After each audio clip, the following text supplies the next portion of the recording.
Assalamualaikum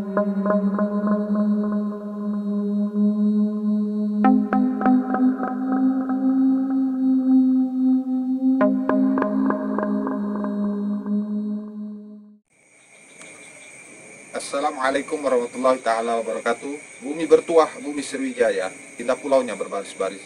Bersama saya Bang Tirta Wijaya, inilah Metafisis. Jadi teman-teman, malam ini kita akan mengupas hantu ya.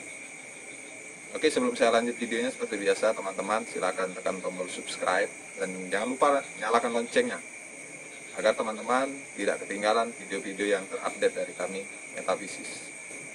Dan juga jangan lupa like dan komentarnya juga ya. Oke.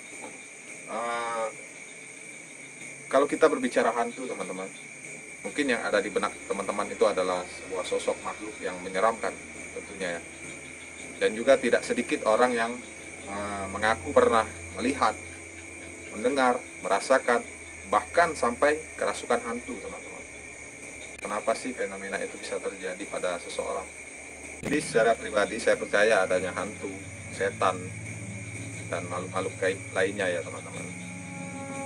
Tapi di sini saya punya pandangan sendiri bahwa hantu atau setan itu bukan makhluk, melainkan sifat yang keluar atau yang lahir dari bangsa jin. Karena saya sebagai seseorang yang beragama Islam, dalam kitab suci Al-Quran itu kan dijelaskan sama Allah bahwa wa ma khalaqtul jinna wal insa illa liya'budun, dan tidak aku ciptakan jin dan manusia melainkan untuk beribadah kepadaku. Jadi Allah di dalam Al-Quran menjelaskan Dia menciptakan jin dan manusia. Jadi menurut saya setan atau hantu itu lahir dari sifat negatif yang ada pada jin ya.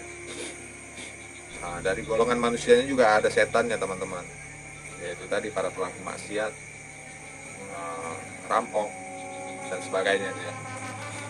Itu adalah setan dari golongan manusianya.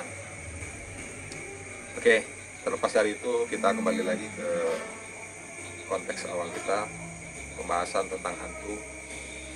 Jadi kenapa sih seseorang itu bisa melihat hantu? Nah, kita kembali ke jin tadi ya. Bisa jadi memang sebuah kebetulan atau pada suatu kondisi tertentu seseorang itu bisa melihat hantu. Ya tentunya hantu atau setan itulah ulah jin tadi ya teman-teman.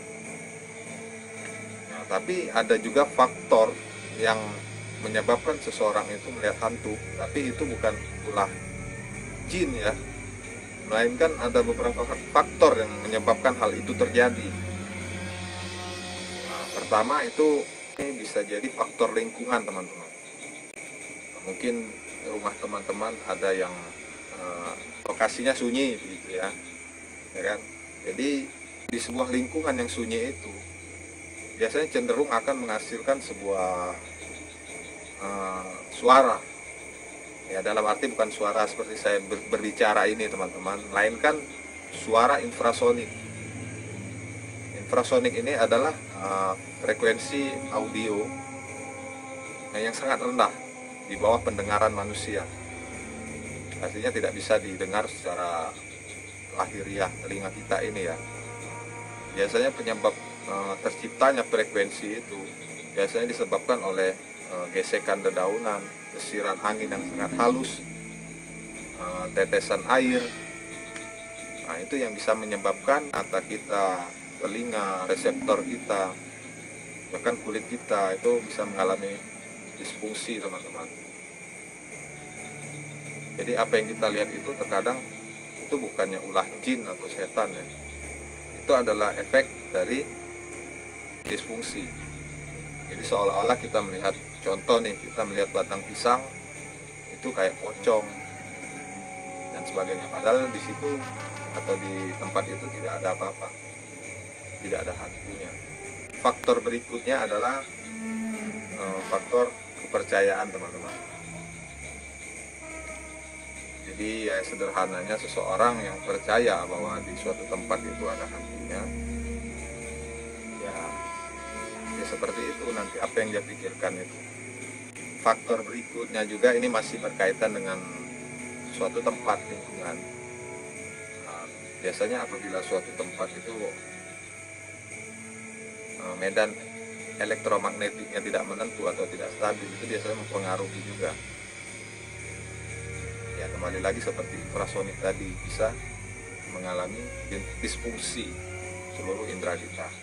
Pengalaman atau fenomena-fenomena gaib yang dirasakan seseorang itu juga biasanya bisa ditimbulkan melalui zat-zat beracun yang ada di sekitar kita. Ya, contohnya jamur, teman-teman. Nah, itulah mengapa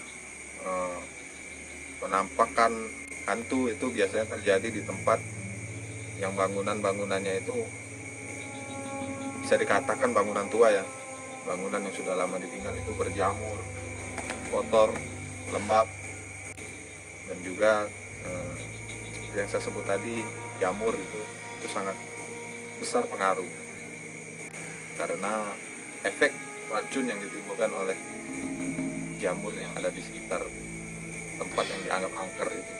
Ya, karena jamur itu kan mengandung zat halusinogenik ya, zat halusinasi.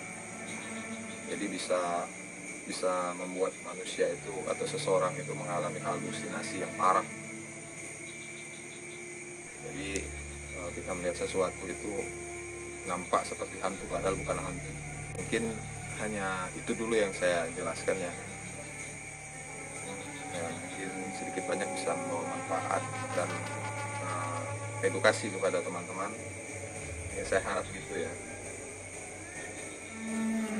Jadi pesan saya, kita jangan pernah takut kepada hantu, setan dan sebagainya.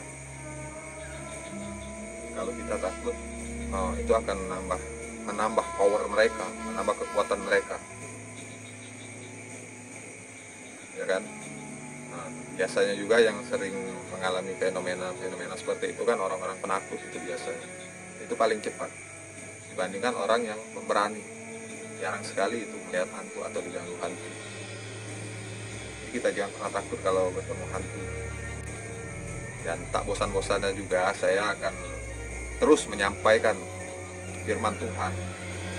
Ya, salah satunya a'udzubillahi minasyaitonirrajim, faqatilu awliya syaitan inna kaida syaitani kana dha'ifa. Maka perangilah kawan-kawan setan itu, karena sesungguhnya tipu daya setan itu lemah. Jadi selemah-lemahnya tipu daya itu tipu daya setan. Dia tidak akan bisa membawa mudarat atau mencelakai kita kalau kita perangi mereka. Kita harus berani. Kita tidak boleh takut. Oke, itu dulu ya untuk video kali ini. Apabila ada kekurangan atau kesalahan kata, saya minta maaf. Saya ucapkan terima kasih. Wassalamualaikum warahmatullahi wabarakatuh.